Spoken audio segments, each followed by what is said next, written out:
지난 여름간 밀렸던 해외 트렌드 알려드리겠습니다.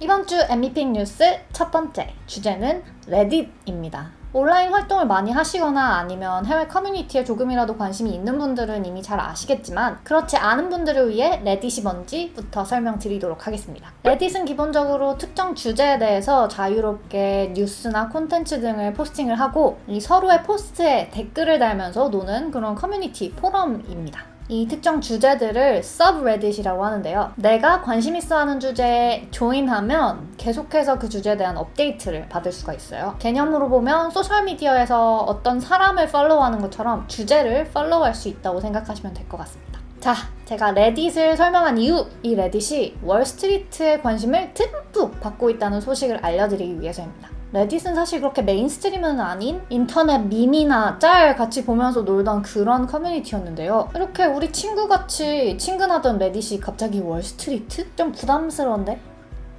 네, 월스트리트. 즉, 자본가들의 관심을 끌게 된 계기는 바로 지난 겨울에 있었던 밈스톡 돌풍 때문입니다. 게임스톱이나 도지코인 같이 지난 겨울 우리의 핫 관심사였던 이 토픽들이 논의되고 또 다이나믹한 활동이 일어나던 그 장소가 바로 레딧이었습니다. 이렇게 갑자기 핫해져 버린 레딧. 레딧의 가치는 이제 100억 달러가 되었는데요. 한화로는 11.6조 정도? 또 지난 2년 반 동안 밸류에이션이 거의 3배 이상 증가했다고 하니 정말 엄청난 성장폭이죠. 레딧의 CEO 스티브 허프만은 이런 성장에 대한 영광을 지난 겨울에 레딧이 받았던 그 스팟라이트에 돌렸다고 합니다. 이렇게 문화적으로 엄청나게 큰 영향을 끼치고 있는 레딧이긴 하지만 기존에 있던 테크 자이언트에 비하기 위해서는 조금 성장을 많이 해야 하는 상황입니다. 레딧의 DAU, 그러니까 매일 레딧을 이용하는 사용자의 수는 약 5,200만 명인데요. 트위터는 2억 명, 스냅챗은 거의 3억 명 정도로 아직은 조금 갭이 있죠. 매출 면에서도 레딧이 지난 분기에 1억 달러 정도로 하나로는 약 1,200억 원 정도고요. 전년에 대비했을 때 192% 성장을 하긴 했으나 12억 달러의 트위터나 29억 달러의 페이스북에 견주려면 아직 좀 성장을 많이 해야 할 것으로 보입니다. 자, 그러면 성장을 어떻게 하느냐?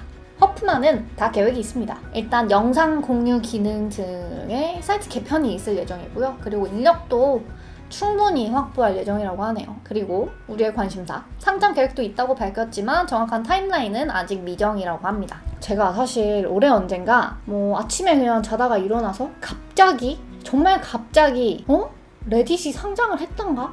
이러면서 깼어요. 그래서 막 찾아보고 이제 위키피디아에 private이라고 돼 있는 걸 보고 한편으로는 조금 아쉬웠고 한편으로는 다행이다라고 생각을 했었는데 Reddit going public? 기대하고 있겠습니다.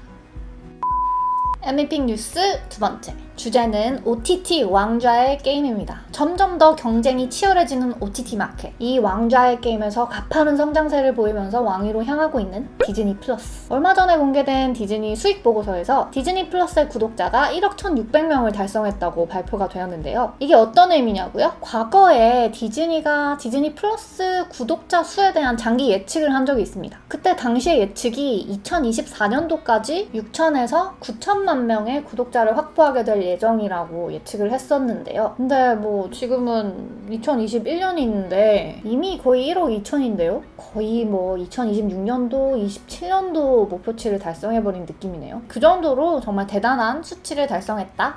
그런 뜻입니다. 현재 OTT 마켓의 왕좌에 앉아있는 넷플릭스는 2억 명의 구독자를 보유하고 있는데요. 이렇게 목을 죄어오는 OTT 전쟁 속에서 넷플릭스는 게임에 손을 뻗었습니다. 조금 된 뉴스긴 하지만 제가 업데이트가 늦어가지고 게임 비즈니스로의 확장을 위해서 마이크 버두님을 게임 개발 부서의 VP로 영입을 했는데요. 마이크 버두는 게임 회사인 EA에서 VP 역할을 하셨고 또 가장 최근에는 페이스북에서 오큘러스 VR에 서드파티 게임이나 컨텐츠 등을 들여오는 역할을 했었던 리얼리티 랩스의 VP를 지내신 분이기도 합니다. 소문에 의하면 넷플릭스는 내년부터 비디오 게임을 제공할 예정이라고 하고 기존 구독 모델을 동일하게 적용해서 구독자들은 게임을 무료로 즐길 수 있다는 소식이 들려오고 있습니다. 오피셜 아니에요?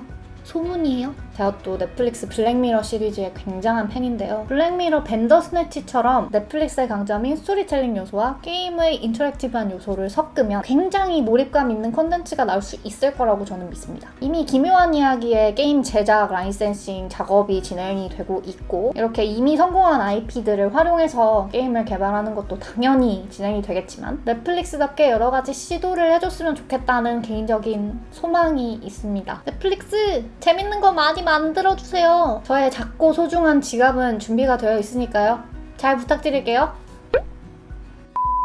엠미픽 뉴스 세 번째 주제는 eVTOL 조비입니다. 어렸을 때 미술 시간에 한 번쯤은 그렸던 미래 도시. 미래 도시를 그릴 때 빠질 수 없었던 게 하늘을 나는 자동차였던 것 같은데요. 그것이 이미 현실이 되었습니다. eVTOL 들어보셨나요? Electric Vertical Takeoff and Landing을 의미하는, 즉 전기 에너지를 이용해서 상하 수직으로 이착륙을 하는 이동수단을 말합니다. 나르는 자동차라고 하기보다는 형태는 지금 현재 헬리콥터와 비슷하긴 한데요. 뭐가 다르냐? 헬리콥터보다 일단 훨씬 조용하고 전기 에너지를 사용하는 Zero Emission, 즉 무공해 이동수단이라는 점이 키포인트가 되겠습니다. 이 eVTOL 회사 중에 오늘 소개드릴 회사는 조비입니다. 왜냐? 바로 이 조비가 지난주에 eVTOL 회사 중에는 처음으로 주식 거래를 시작했기 때문입니다. 조비가 열심히 준비 중인 이 5인승 eVTOL 이동수단은 이미 1000회 이상의